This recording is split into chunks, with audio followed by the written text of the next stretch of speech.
Now to the backlash against Tesla that is now gaining momentum here in Michigan. That includes protests happening at dealerships here and drivers seeing damage done to their vehicles here and across the country.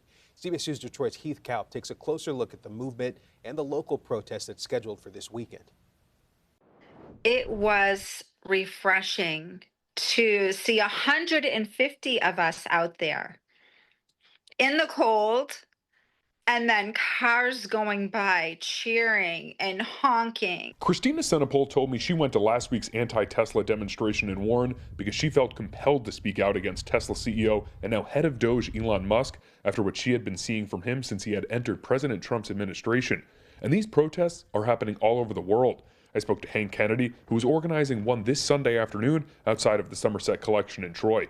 I feel like Musk is behaving like a typical robber baron. He's stripping the government for parts so that the rich can profit at our expense. It's been an unprecedented few months for Tesla, as its stock has been plummeting and accounts of vandalism on its cars has been skyrocketing.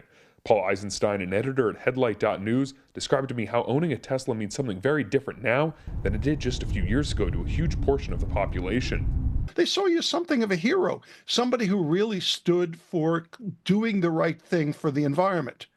These days, that side of the message has almost been lost, and now many people will accuse you of supporting a fascist.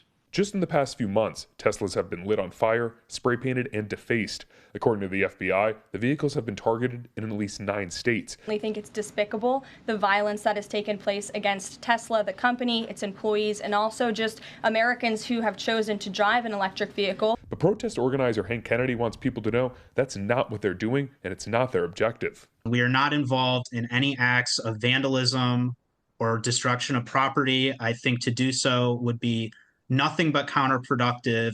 We have no idea of when somebody bought a Tesla car or what that person's politics are.